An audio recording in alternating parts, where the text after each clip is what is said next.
pada hari ini kita akan belajar firman Tuhan.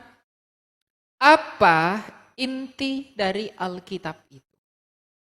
Apa sebenarnya inti? Apa sebenarnya maksud? Apa sebenarnya poin keseluruhan dari kitab suci itu? Ya, itu tema kita pada hari ini. Dan kita ambil ayatnya dari surat Rasul Paulus yang kedua kepada anak rohaninya Timotius, pasal yang ketiga, ayat yang ke-16 dan yang ke-7. Mulai dari 15, 16, 17. Dikatakan demikian, ingatlah juga bahwa sejak kecil engkau sudah mengenal kitab suci yang dapat memberi hikmat kepadamu dan menuntun engkau kepada keselamatan melalui iman kepada Kristus Yesus. Seluruh kitab suci diilhamkan Allah dan bermanfaat untuk mengajar, untuk menyatakan kesalahan, untuk memperbaiki kelakuan, dan untuk mendidik orang dalam kebenaran. Dengan demikian tiap-tiap manusia, kepunyaan Allah diperlengkapi untuk setiap perbuatan baik. Ayat 15 dikatakan bahwa yang dapat memberi hikmat kepadamu dan menuntun engkau kepada keselamatan melalui iman kepada Kristus Yesus. Lalu ayat yang ke-16 dikatakan seluruh kitab suci diilhamkan Allah dan bermanfaat untuk mengajar, menyatakan kesalahan, untuk memperbaiki kelakuan dan untuk mendidik orang dalam kebenaran. Jadi Rasul Paulus mengatakan kepada anak rohaninya Timotius bahwa kitab suci atau dalam terjemahan lama dikatakan tulisan-tulisan yang diilhamkan oleh Allah itu bermanfaat untuk mengajar, menyatakan kesalahan, memperbaiki kelakuan, dan mendidik orang dalam kebenaran. Dan dalam melakukan 4 tujuan ini, dan dalam melakukan 4 fungsi ini, kepada siapakah kita harus berkaca? Kepada siapakah kita harus melihat? Dan kepada siapakah kita harus melihat bahwa semua poin yang dimaksudkan kitab suci ini dapat kita teladani sebagai suatu praktik yang hidup.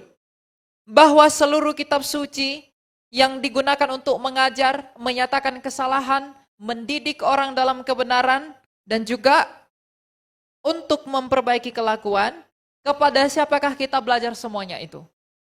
Tentu dari kitab suci.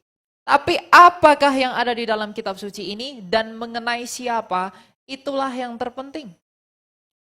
Jadi kitab suci ini baru ada dikanonkan pada akhir abad keempat di Kartago.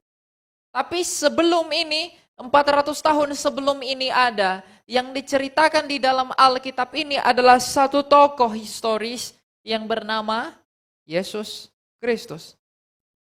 Jadi seluruh tulisan-tulisan yang diilhamkan oleh Allah yang bermanfaat untuk mengajar, jadi berbicara tentang pengajaran, berbicara tentang kelakuan yang benar, berbicara tentang perbuatan yang baik, berbicara tentang kebenaran itu sendiri, maka kita harus berkaca kepada pribadi yang menjadi poin dan pusat perhatian kitab suci yang adalah Yesus Kristus sendiri.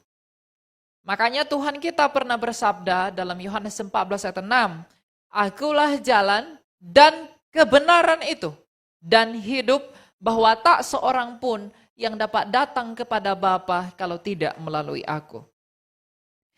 Rasul Paulus telah mengatakan kepada Timotius di dalam ayat yang ke-15, bahwa yang dapat memberi hikmat kepadamu, kitab suci dapat memberi hikmat kepadamu, dan menuntun engkau kepada keselamatan melalui Kristus Yesus. Jadi orang yang membaca kitab suci, orang yang benar-benar membaca Alkitab, itu akan dituntun kepada kebenaran yang dapat menyelamatkan dia melalui Kristus Yesus. Jadi kalau ada orang mengaku saya sudah baca bolak-balik Alkitab, tapi dia tidak mau percaya kepada Yesus, maka itu bukan tujuan dari Alkitab itu ada. Karena Paulus mengatakan bahwa kitab suci yang telah engkau pelajari sejak semula itu adalah memberi hikmat kepadamu demi keselamatanmu di dalam Kristus Yesus. Jadi kalau ada orang baca kitab suci tapi ia tidak dituntun dan ia sendiri tidak mau memberi dirinya untuk dituntun oleh kitab suci itu sendiri, agar ia memperoleh keselamatan di dalam Kristus Yesus, berarti dia salah membaca Alkitab. Maka benarlah yang diperkatakan oleh Rasul Lukas dalam Kisah Rasul 4 ayat 12, bahwa tidak ada keselamatan selain di dalam siapapun, kecuali di dalam Yesus. Jadi kalau kita mau benar, kalau kita mau suci, kalau kita mau memperbaiki kelakuan, kalau kita terlebih-lebih lagi mau diselamatkan, maka belajarlah kitab suci. Karena di dalam kitab suci ini ada hikmat yang di dalamnya diilhami oleh Roh yang satu yang menuntun kita kepada Kristus. Maka benarlah ucapan Tuhan kita Yesus Kristus yang mulia itu ketika ia berkata, "Aku akan mengutus Roh penolong dan dia akan bersaksi tentang aku." Jadi semua yang ada di dalam kitab suci ini yang diilhamkan oleh Roh Kudus melalui para nabi, sebagaimana pengakuan iman Nikea Konstantinopel tahun 325, itu memang harus menuntun kita kepada Kristus. Baik perjanjian lama maupun perjanjian baru. Perjanjian lama itu berbicara tentang masa sebelum inkarnasinya Kristus. Seluruh para nabi bernubuat bagaimana bentuk Mesias itu. Ketika di dalam Kejadian Tuhan berfirman kepada Adam, "Aku akan mengadakan permusuhan antara keturunan perempuan ini dan keturunanmu." Injil mula-mula Tuhan ketika Adam dan Hawa jatuh ke dalam dosa, yang Tuhan pertama sekali janjikan kepada Adam dan Hawa adalah anak laki-laki. Yang akan meremukkan kepala ular, dan ular itu akan meremukkan tumit anak laki-laki itu. Lalu lebih jelas lagi di zaman Taurat, 1500 tahun sebelum Yesus lahir, Musa mengatakan, "Nanti akan ada yang seperti aku bangkit dari tengah-tengah kamu. Kalau aku pembebas kamu dari perbudakan Mesir, maka yang akan datang yang seperti aku akan membebaskan kamu yang lebih besar dari segala sesuatu." Daud 1000 tahun sebelum Yesus lahir, dalam Mazmur 22 ia berkata, "Nanti Mesias yang akan datang itu akan disebut anak Allah. Nanti Mesias yang akan datang itu akan berseru, Eli, Eli lama sabachthani, ketika tangan dan kakunya dipaku." 750 tahun sebelum Kristus lahir, Nabi Yesaya menubuatkan nanti Mesias itu adalah Mesias yang menderita. Ia akan tersalib di antara dua orang penjahat. Dan dia tersalib bukan oleh karena kesalahan dirinya, tapi oleh karena kesalahan kita sendiri. Mika 500 tahun sebelum Yesus lahir mengatakan, ia akan lahir di sebuah tempat yang hina, di kandang domba. Dan banyak nubuatan lainnya. Jadi semua perjanjian lama itu selama hampir 2000 tahun, itu semuanya berbicara tentang Yesus sebelum dia datang ke dunia. Maka dikatakan di dalam Ibrani, dan setelah genap waktunya, maka ia sendiri yang berbicara melalui firman-Nya yang menjadi manusia. Dan 2000 tahun lalu, di sebuah kota mungil Bethlehem, sebagaimana yang dikatakan oleh Nabi Mika, lahirlah seorang pribadi yang diberi nama Yesus dari seorang perempuan saja yang bernama Maria, dan kemudian hidup selama 33 tahun setengah, mati dipaku di antara dua orang penjahat, lalu bangkit dari antara orang mati selama 3 hari 3 malam. Jadi inti perjanjian lama itu apa? Penantian kepada Kristus. Semua yang dimaksudkan di perjanjian lama itu adalah agar semua orang percaya kepada Mesias dengan kriteria dan ciri-ciri yang diberitahukan di dalam perjanjian lama. Lalu ketika Kristus itu sudah datang, ia melakukan pekerjaannya sebagaimana yang dikehendaki oleh Bapaknya. Lalu kemudian semua rasul-rasulnya di dalam ilham dari Roh Kudus menuliskan apa yang dilakukan anak manusia itu. Maka ketika itu dituliskan disebut sebagai perjanjian yang baru. Jadi inti kitab suci ini benar kata Rasul Paulus. Adalah menuntun kamu kepada keselamatan melalui iman di dalam Kristus Yesus. Adam beriman akan kedatangan Mesias. Yesaya beriman akan kedatangan Mesias. Yeremia beriman akan kedatangan Mesias. Daud beriman akan kedatangan Mesias. Salomo beriman akan kedatangan Mesias. Musa beriman kepada kedatangan Mesias. Mereka beriman ke depan. Dan ketika Mesias terpaku di kayu salib, dan Mesias itu masuk ke dunia orang mati, Mesias itu menarik semua orang di perjanjian lama itu, termasuk Adam dan Hawa, dari dunia orang mati. Makanya ketika Tuhan Yesus bangkit, ayat Alkitab berkata, ada juga yang bangkit kan? Itulah orang-orang perjanjian lama yang ditarik oleh Kristus dari kematian itu. Artinya iman mereka, meskipun mereka tidak melihat, iman mereka sebelum Kristus itu datang menyelamatkan mereka. Terlebih-lebih lagi kita tidak melihat Kristus di masa lalu, maka kedatangan Dia yang kedua kali juga akan menarik kita dari kematian kekal. Karena sama seperti Adam telah ditarik oleh Kristus, sama seperti Yesaya telah ditarik oleh Kristus, dan sama seperti para nabi yang percaya ke depan, sama seperti Nuh yang percaya ke depan, bahwa Mesias akan datang, dan ketika Mesias itu datang pertama kali, Ia menarik semua orang yang beriman kepada Dia di perjanjian lama. Maka kita yang percaya kepada Kristus setelah Kristus datang akan ditarik oleh Kristus dengan cara yang sama ketika Ia datang kedua kali. Maka dikatakan tidak ada lagi kebinasan bagi mereka yang percaya kepada Kristus. Lalu apa yang menjadi dasar bahwa keselamatan hanya di dalam Kristus Yesus? Apa kesaksian Alkitab? Bahwa dengan demikian Alkitab berkata bahwa kitab suci adalah hikmat yang dapat menuntun kita kepada kebenaran dan keselamatan melalui Kristus Yesus. Apa yang membuat kita diselamatkan di dalam Kristus Yesus? Apa yang membuat kita harus percaya kepada kitab suci? Apa yang membuat kita harus percaya kepada apa yang disaksikan kitab suci? Kitab suci berkata, kalau engkau mau selamat, kalau kamu mau hidup, percayalah kepada pribadi yang kuceritakan dalam Alkitab, yaitu Yesus Kristus. Tapi mengapa saya harus percaya kepada Yesus Kristus? Apakah yang diperbuat? Apakah yang dilakukan oleh Yesus Kristus yang terpaku itu? Apa yang dilakukan oleh Kristus? Sehingga Alkitab mengatakan bahwa keselamatan hanya ada pada Dia. Sehingga Dia yang kumaksudkan itu kuceritakan hampir 4.000 tahun di dalam kitab. Alkitab menuntun kita harus percaya kepada Kristus. Karena semua isi Alkitab berbicara tentang Kristus baik sebelum kedatangannya, inkarnasinya, dan setelah inkarnasinya.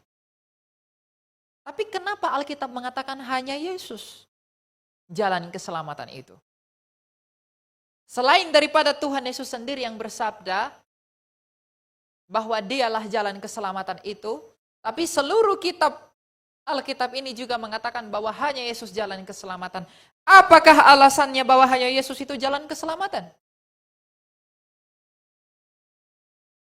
Semua orang akan mati.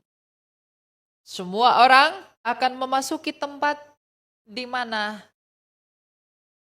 pendahulu kita juga telah berakhir. Pada mulanya Allah yang mulia itu, pada mulanya Allah yang hidup, pada mulanya Allah Tritunggal, Sang Bapa bersama dengan firman dan rohnya menciptakan manusia itu untuk hidup yang kekal. Itu untuk hidup yang terus-menerus. Karena Allah itu sang hidup, Dia mengkehendaki hidup kepada manusia ciptaannya. Tetapi manusia ciptaannya ini ketika diberi kehendak bebas, dia memilih memberontak kepada Allah. Ketika manusia itu memberontak kepada Allah, maka buah dari pemberontakan itu adalah dosa. Free will, kehendak bebas itu membuat mereka tidak taat. Dan ketidaktaatan itu menimbulkan dosa. Dan sebagaimana yang dikatakan oleh kitab suci sendiri, bahwa upah dosa adalah maut. Jadi ketidaktaatan nenek moyang kita membuat dia dan seluruh keturunannya mewarisi kematian. Jadi tadinya Allah menciptakan kita untuk hidup, Tuhan tidak pernah ciptakan kamu untuk mati. 70 tahun, 50 tahun lalu mati. 20 tahun mati. Ada bayi sudah mati. Teman-teman seusia saya 21 tahun juga banyak yang mati. Di atas saya banyak mati. Di bawah saya juga banyak mati. Artinya kematian itu tidak memandang usia, tapi mengapa ada kematian? Kematian itu ada menjadi bukti bahwa memang dosa itu dimiliki semua orang. Jadi ketika dosa itu membuat kita mati, maka tidak ada yang dapat menyelamatkan dirinya pun sendiri dari kematian. Jadi yang tadinya Allah menciptakan kita untuk hidup, tapi karena dosa kita masing-masing membuat kita mengalami kematian. Maka pada saat yang sama ketika nenek moyang kita itu jatuh, Tuhan menjanjikan Yesus Kristus itu. Dan 2000 tahun lalu, seorang pribadi yang bernama Yesus Kristus itu, kakinya, tumitnya,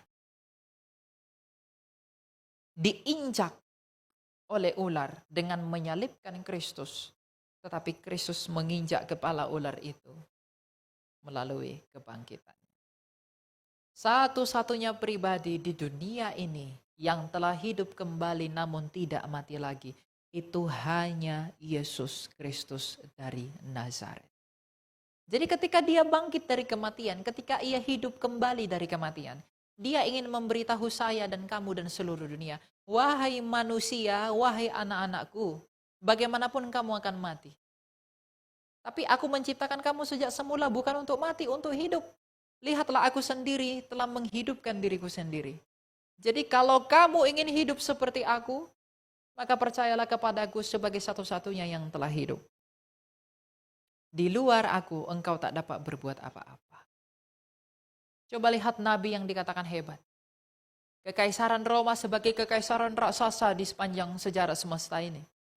Kekaisaran Yunani, kerajaan Persia, Neo-Babilonia, Cleopatra, Roma, dan lain sebagainya. Dinasti Tionghoa, semua pembesar-pembesar di dalam sejarah dunia ini yang pernah berkuasa di dalam dunia ini. Di manakah mereka sekarang? Siapa yang mengatakan mereka tidak hebat? Tapi mereka semua telah kalah kepada satu hal, yaitu kematian. Dan sampai hari ini mereka masih di dalam tanah. Tapi hanya Kristus Yesus yang kuburnya telah kosong. Jadi kalau kita ingin memperoleh hidup sama seperti ia telah hidup, maka percayalah hanya kepada dia. Karena memang di luar dia tidak ada yang seperti dia. Apapun agama orang, apapun kepercayaan orang, yang diinginkan oleh jiwa setiap orang adalah kehidupan. Dan yang ditakuti setiap manusia dari agama manapun dia adalah kematian. Mengapa anak-anak muda bekerja cari uang banyak? Mengapa orang tua cari uang banyak demi anaknya? Ketika kamu punya uang banyak, kamu bisa sekolah di tempat terbaik. Ketika kamu punya uang banyak, kamu bisa pergi makan makanan yang sehat. Dengan demikian umurmu semakin panjang. Dengan kamu punya uang banyak, kamu bisa ketika sakit, kamu bisa berobat di tempat yang terbaik agar usiamu semakin panjang. Sekarang teknologi ada berusaha menciptakan rekayasa-rekayasa tertentu agar usia orang semakin panjang, diperpanjang. Artinya apa? Manusia itu sebenarnya pada hakikatnya ingin hidup terus-menerus dan takut pada kematian. Tapi bagaimanapun semua orang akan mati. Jadi kalau sebenarnya yang diinginkan oleh jiwa setiap orang adalah kematian, lalu mengapa engkau tidak mempercayakan jiwamu kepada Kristus Yesus yang telah menang atas kematian? Adakah alasan setiap orang yang cukup untuk menolak Kristus kalau tujuannya adalah untuk hidup? Yang di luar Kristus, apakah yang bisa mereka lakukan? Bahkan yang dikatakan Nabi hebat pun sampai sekarang masih didoakan. Dan tidak bisa berbuat apa-apa. Yang dikatakan sesembahan yang agung, sampai sekarang pun tidak pernah membuktikan bahwa dia ada. Jadi kalau sebenarnya yang diinginkan oleh jiwa manusia adalah hidup, dan yang ditakuti manusia adalah kematian, tapi oleh karena Yesus Kristus telah hidup dan telah mengalahkan kematian itu, maka di dalam Kristus kematian bukan lagi suatu ketakutan, Tapi seperti yang dikatakan Paulus, kematian adalah keuntungan. Jadi orang Kristen jangan takut mati.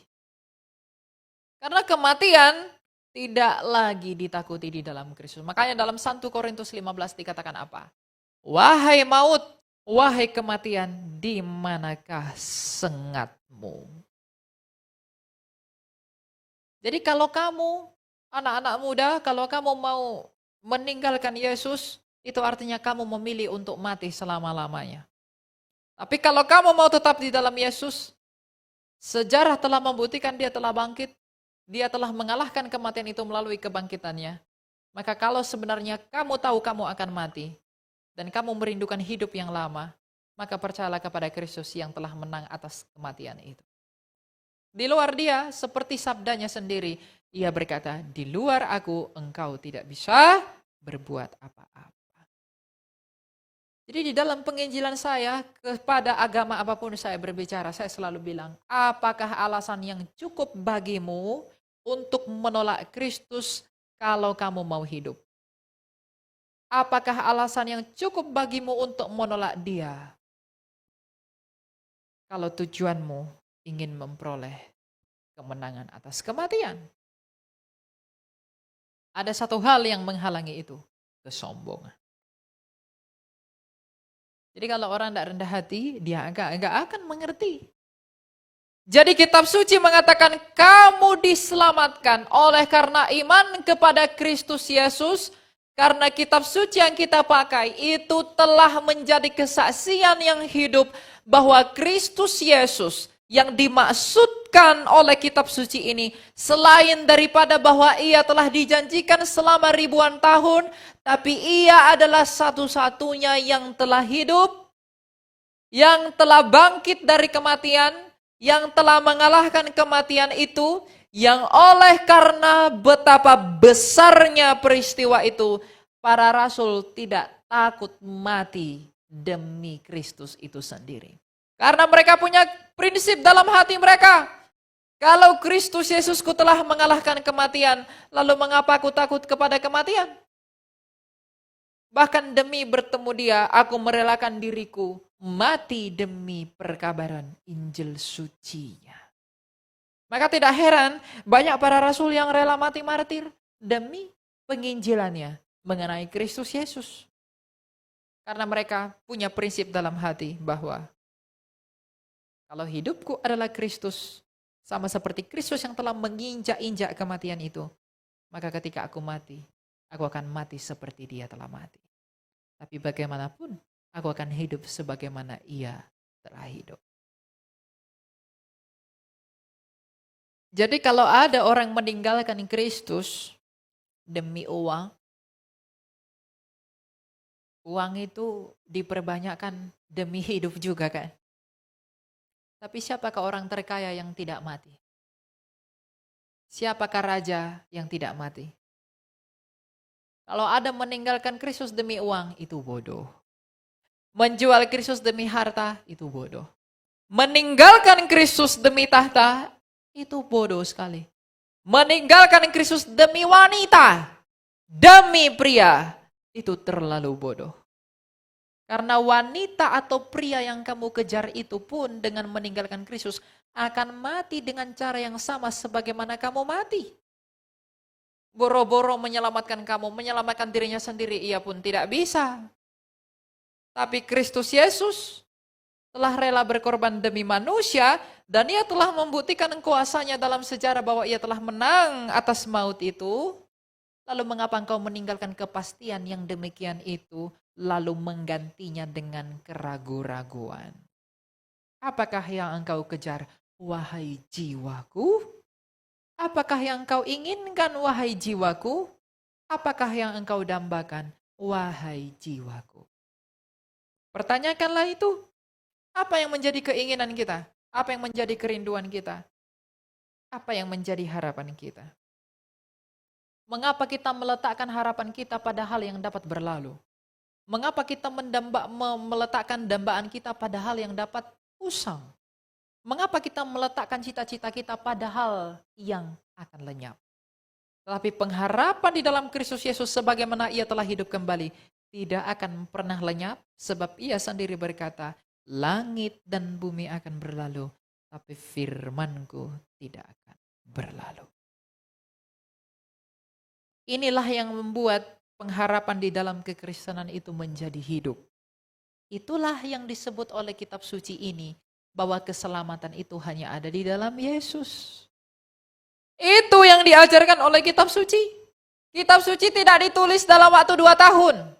Kitab suci ini dikumpulkan dalam kurun waktu kurang lebih 2000 tahun. Lama sekali. Nah pertanyaannya, siapakah yang dapat mengarang ini semua selama itu? Dan masalahnya, semua yang disaksikan para nabi mengenai pribadi yang sama, itu semuanya digenapi tanpa cacat di dalam pribadi yang bernama Yesus Kristus itu. Kalau dia bukan dari Allah, dan kalau dia bukan Allah, siapakah yang dapat melakukan itu? Jadi kalau orang bilang, oh Yesus bukan Tuhan, Yesus bukan ini, Yesus bukan itu. Karena dia nggak pernah baca ini. Karena seandainya mereka membaca ini, seperti kata Paulus, kalau kamu baca ini, kamu akan mendapat hikmat yang akan menuntun kamu kepada iman dan menyelamatkan kamu di dalam Kristus Yesus. Jadi kalau ada orang polemikus atau orang-orang sebelah yang mengatakan, saya udah baca kitab suci bolak-balik, saya udah baca kitab suci terus-menerus Alkitab, tapi saya tidak menemui Yesus itu Tuhan. Ya kamu bacanya cuma baca begitu, tidak mengerti. Sama seperti kamu membaca kitabmu sendiri, kamu hanya hafal nggak mengerti. Jadi kalau kita baca Alkitab, poin dan buah dari kita membaca Alkitab itu adalah kita memiliki iman yang teguh, iman yang pasti, akan keselamatan dan pembaruan hidup. Agar kita dipulihkan menjadi keadaan yang semula seperti Adam dan Hawa sebelum kejatuhannya ke dalam dosa. Ketika manusia itu diciptakan oleh firman Allah, lalu manusia yang diciptakan oleh firman Allah itu rusak karena dosa, maka firman Allah itu sendiri yang datang memulihkannya. Bagaimana cara firman Allah itu memulihkannya? Dengan menjadi manusia. Mengapa menjadi manusia? Karena manusia Adamlah yang mengundang kematian itu.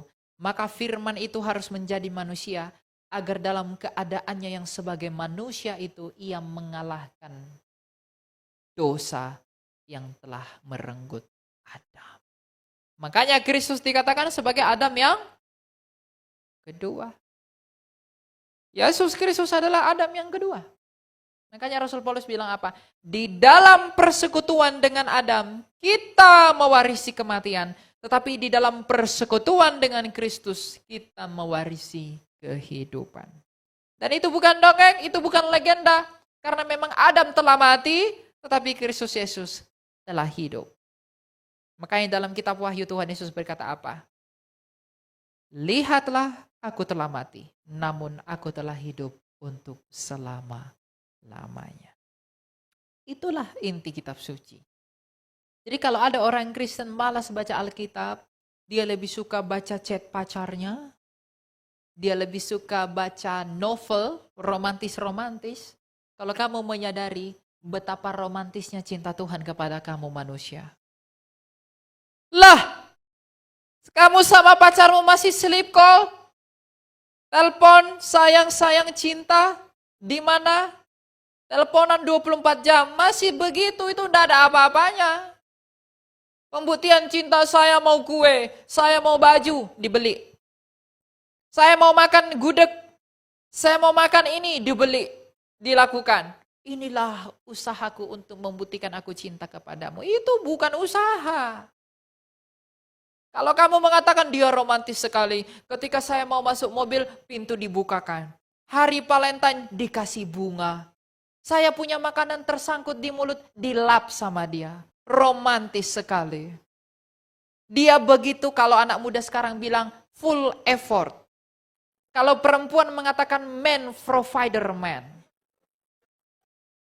Lalu kamu mengatakan di sosial media, kamu foto pacarmu lagi perbaiki sepatumu yang lepas. Kamu foto pacarmu lagi bukakan pintu mobil buat kamu. Lalu kamu katakan, saya bersyukur punya pria seperti dia. Mengapa? Dia sangat berusaha menunjukkan cintanya kepadaku. Tapi cinta Kristus demi kamu, dia mati demi kamu.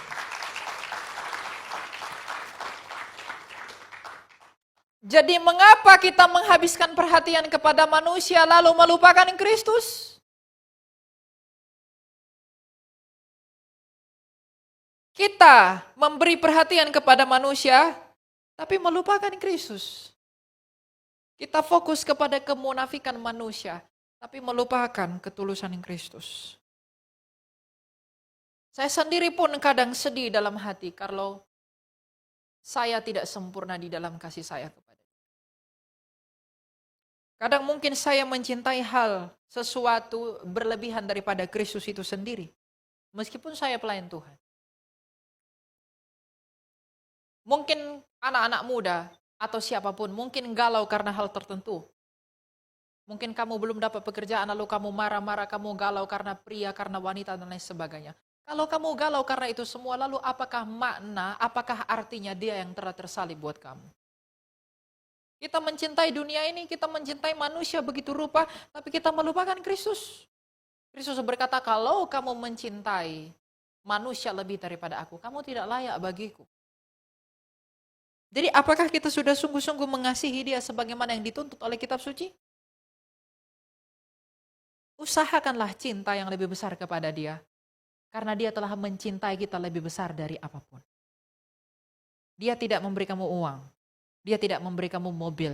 Dia tidak memberi kamu rumah. Dia memberikan kamu nyawa. Kristus sendiri yang sama pernah bersabda, tidak ada kasih yang lebih besar daripada seseorang yang memberikan nyawanya bagi sahabat.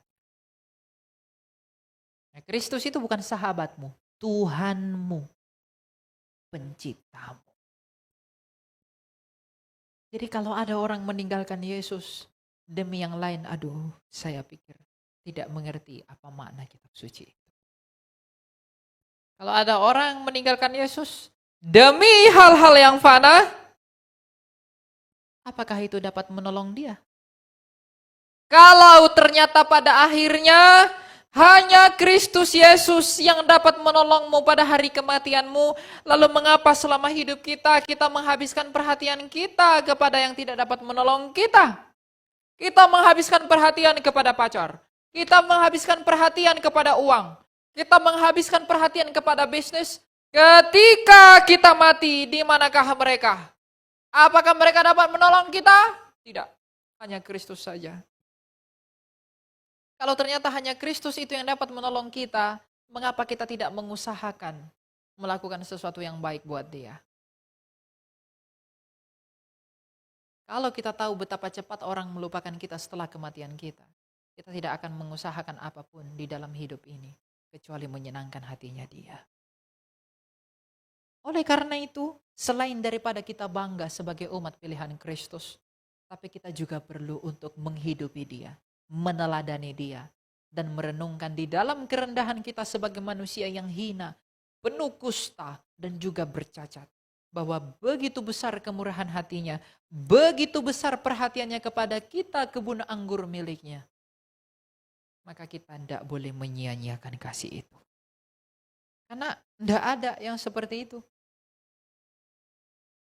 Jadi kadang saya kalau ada orang, siapapun itulah, mau anak muda atau mungkin hamba Tuhan. Udah semua agama sama saja.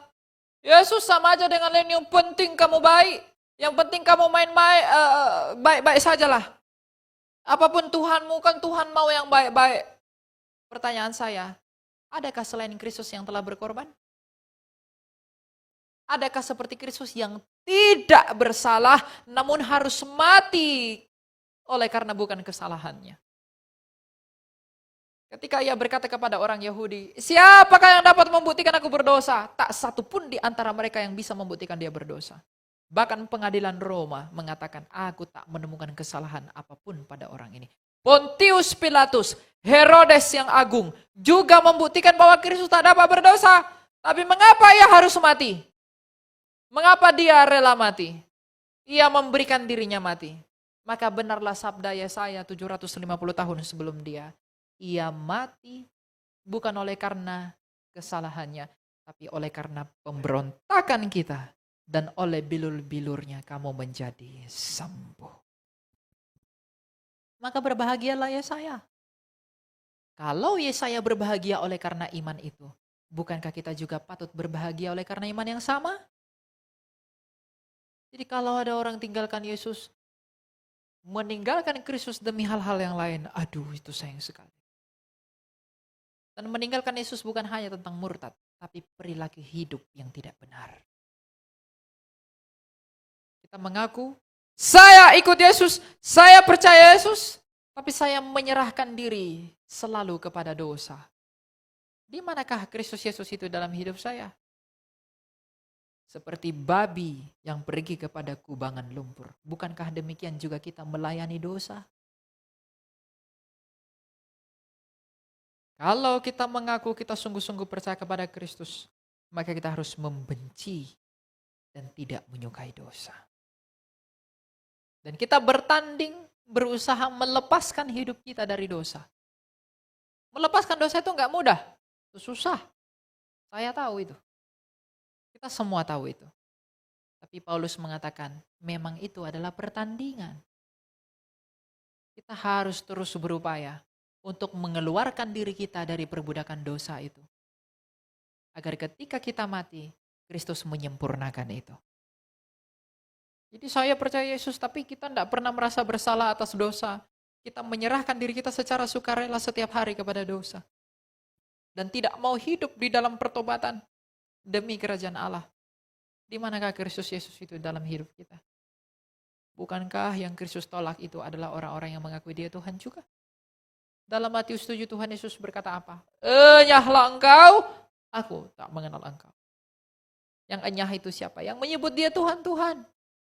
Tetapi tidak melakukan kehendak Bapa. Hiduplah di dalam kasih. Kalau kita hidup di dalam kasih, kita pasti hidup dalam kebenarannya Kristus. Kebenaran Kristus. Sama seperti Kristus membenci dosa, membenci kemunafikan, dan mengasihi orang lemah, mengasihi kekudusan, mencintai kemurnian, maka kita pun yang mengaku kita bersatu di dalam Kristus, kita pun harus memiliki karakter yang sama. Sebab Alkitab, kitab suci, inti dari kitab suci tadi yang adalah Yesus Kristus itu pernah berkata bahwa hidup kita adalah harus semakin serupa dengan Kristus. Itulah tujuan kita ada. Itulah mengapa kita semua ada. Ini bukan tentang seberapa hebat saya berkhotbah, seberapa hebat kamu menyanyi, seberapa hebat kamu bergendang, seberapa hebat kamu ini, itu segala macam. Bukan. Karena banyak orang hebat yang demikian pun telah jatuh di dalam kesombongan. Tapi ini tentang apa? Tentang kerelaan hati demi pelayanan kepada Kristus. Melayani Kristus itu dengan kerendahan hati dan melayani Kristus itu dengan praktik hidup yang benar. Ketika praktik hidup kita benar, pada saat yang sama pun kita tidak malu untuk bersaksi bahwa Dia adalah Tuhan dan Raja kita. Karena kitab suci pernah berkata, bukan hanya kitab suci, tapi Kristus sendiri yang menjadi pokok kitab suci pernah berkata, barang siapa menyangkal aku di hadapan anak manusia, ia akan kusangkal di hadapan Bapa. Jadi kalau di sini ada anak-anak muda yang malu bersaksi tentang imannya, maka kamu pun akan ditolak. Ada begitu kan? Anak-anak muda di tongkrongan.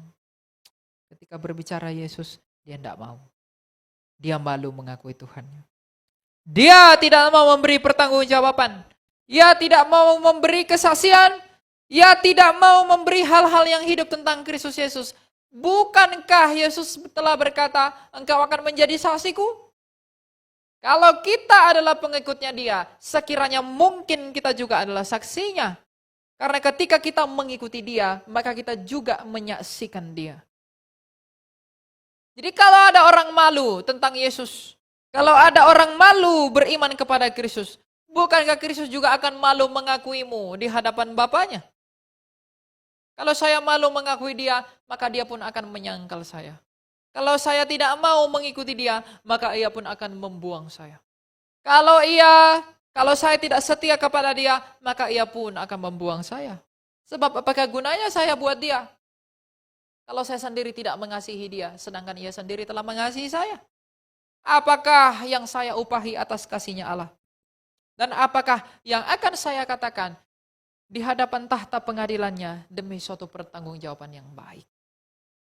Persiapkanlah suatu hal yang baik, wahai Bapak Ibu, wahai anak muda, perempuan dan juga laki-laki. Miskin maupun kaya, tuan ataupun hamba, tua maupun muda. Perhatikanlah, persiapkanlah suatu hal yang baik demi suatu pertanggungjawaban di hadapan tahta pengadilan Kristus. Pengadilannya itu sangat menakutkan dan tak seorang pun yang dapat berdiri tegak di hadapannya. Dan kita semua akan diadili menurut urutannya masing-masing. Lalu ketika ia menanyai kepada saya, wahai Elia Myron, saya sudah kasih kamu usia sekian tahun. Saya sudah beri kamu anugerah. Saya sudah karuniai kamu hal-hal seperti ini. Lalu apakah yang telah kamu lakukan demi cintamu kepadaku? Apakah yang telah kamu lakukan sebagai bukti kasihmu kepadaku? Demi pacarmu kamu melakukan ini. Demi orang tuamu kamu telah melakukan ini. Tapi demi aku, apakah yang telah kamu lakukan? Apakah yang akan saya jawab?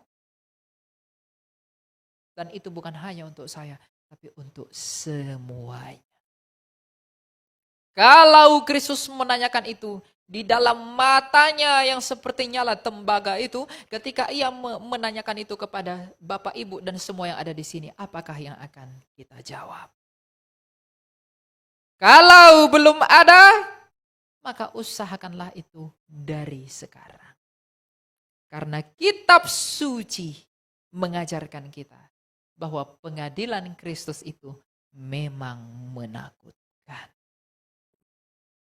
Tapi bagi semua orang yang sungguh-sungguh percaya, bagi semua orang yang sungguh-sungguh hidup di dalam perkenanan ilahi, di dalam kerendahan hati, di dalam perjuangan akan kebenaran, di dalam cinta akan kekudusan, di dalam cinta akan kemurnian, dan di dalam iman yang berdiri tegak di atas batu karang yang teguh, dan benar-benar adalah ranting yang tercakok kepada pokok anggur yang adalah Kristus itu sendiri, maka semua orang yang demikian adalah orang-orang yang diperhitungkan sebagai domba-dombanya. Makanya ia bersabda bahwa tidak ada lagi penghukuman bagi mereka yang percaya. Nah, apakah saya percaya? Apakah Bapak Ibu percaya? Apakah anak-anak muda percaya? Apakah semua kita percaya? Kalau saya dan kita semua sungguh-sungguh percaya, maka bukti dari kepercayaan itu adalah kita hidup dalam kebenaran Kristus itu sendiri. Cintailah Kristus melalui kitab suci yang kita baca, karena memang benarlah bahwa kitab suci yang kita baca ini mengajar kita bahwa kita sungguh-sungguh adalah orang berdosa. Dan kita tidak dapat melakukan apapun di luar Kristus. Maka kitab suci yang tugasnya untuk mengajar ini, mengajar kita untuk datang kepada Kristus. Bagaimana caranya? Rendahkan dirimu. Selain daripada mengajar, kitab suci juga mengatakan bahwa ia berfungsi untuk menyatakan kesalahan. Kita mungkin salah dalam melakukan banyak hal. Kita mungkin mencintai yang lain lebih besar daripada Kristus. Dan Kristus sendiri berkata, itu salah. Dan kamu tidak layak bagiku. Maka kalau kita tahu kita salah, maka marilah kita memperbaiki kesalahan itu. Dan selain menyatakan kesalahan, kitab suci berguna untuk memperbaiki kelakuan. Kalau kita mungkin suka marah-marah, suka marah tidak jelas, suka memukul, suka berbohong, suka berdosa dan lain-lain sebagainya. Alkitab mengatakan kalau itu salah, maka marilah berjuang dalam pertandingan iman untuk keluar dari semuanya itu. Lalu dikatakan juga untuk mendidik orang dalam kebenaran.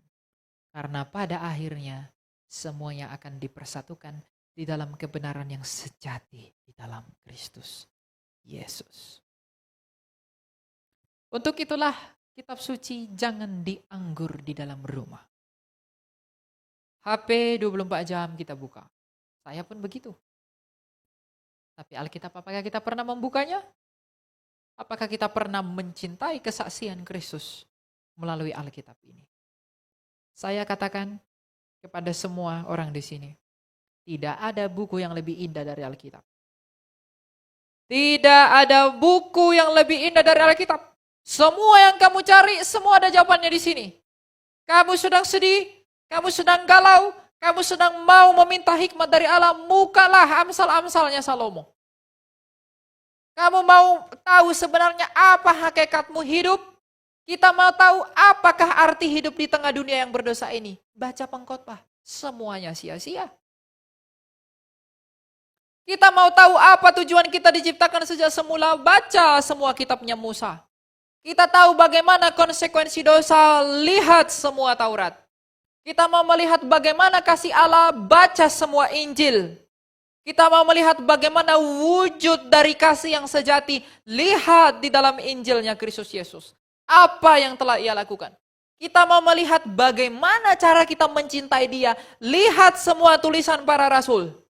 Bagaimana mereka mencintai Kristus dan membuktikan cinta mereka itu dengan memberikan nyawanya bagi Kristus dan hidup dalam kebenarannya.